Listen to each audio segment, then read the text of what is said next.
SAR form வந்து எல்லோரும் fill பண்ணி கொடுத்துருப்பீங்க. அந்த எஸ்ஏஆர் ஃபார்ம் வந்து சப்மிட் ஆகிட்டா இல்லையான்னு சொல்லி ஆன்லைனில் எப்படி செக் பண்ணுறதுன்னு சொல்லி பார்க்கலாம்.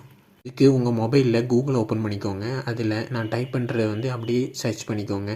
சர்ச் பண்ணிங்கன்னா இப்படி ஒரு பேஜ் வந்து ஓப்பன் ஆகும். இதில் ஃபஸ்ட் ஆப்ஷனாக ஓட்டர் அப்படின்னு சொல்லி ஒரு ஆப்ஷன் இருக்குது, அதை கிளிக் பண்ணிக்கோங்க. கிளிக் பண்ணிவிட்டு இதில் லாகின் ஆப்ஷன் இருக்குது, அதை வந்து கிளிக் பண்ணிக்கோங்க. உங்கள் மொபைல் நம்பரை ரெஜிஸ்டர் பண்ணியிருந்தீங்கன்னா லாகின் ஆப்ஷனில் ரெஜிஸ்டர் மொபைல் நம்பரில் என்ட்ரு பண்ணி கேப்சா கொடுத்து அதுக்கு ஒரு ஓடிபி வரும், அதை என்ட்ரு பண்ணி ஓப்பன் பண்ணிக்கோங்க. அப்படி இல்லைன்னா சைன்இன் ஆப்ஷனில் ஏதாட்டு ஒரு மொபைல் நம்பர் கொடுத்து கேப்சா கொடுத்து ஓடிபி வரும் அந்த நம்பருக்கு, அதை என்ட்ரு பண்ணிக்கோங்க. என்ட்ரு பண்ணி லாகின் பண்ணிக்கோங்க. லாகின் பண்ணிங்கன்னா இப்படி ஒரு பேஜ் வந்து உங்களுக்கு ஓப்பன் ஆகும். இதில் கீழே ஸ்க்ரோல் டவுன் பண்ணி பார்த்தீங்கன்னா கீழே எஸ்ஏஆர் அப்படின்னு சொல்லி ஒரு ஆப்ஷன் வரும். அந்த எஸ்ஏஆர் ஆப்ஷனை வந்து கிளிக் பண்ணிக்கோங்க.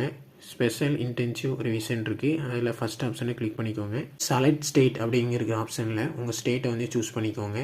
நான் தமிழ்நாடு சூஸ் பண்ணிக்கிறேன். இது கீழே உங்கள் ஓட்டர் ஐடி நம்பரை வந்து என்ட்ரு பண்ணணும்.